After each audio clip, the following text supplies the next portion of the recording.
berseri bersih sehat rapi indah pancen nata prakanca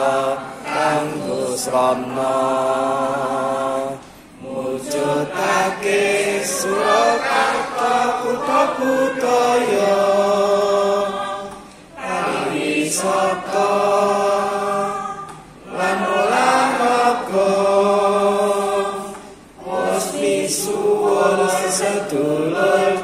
jaban angka wis genah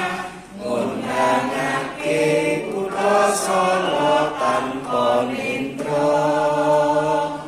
dadya budayane bangsa mrekuncara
Tadi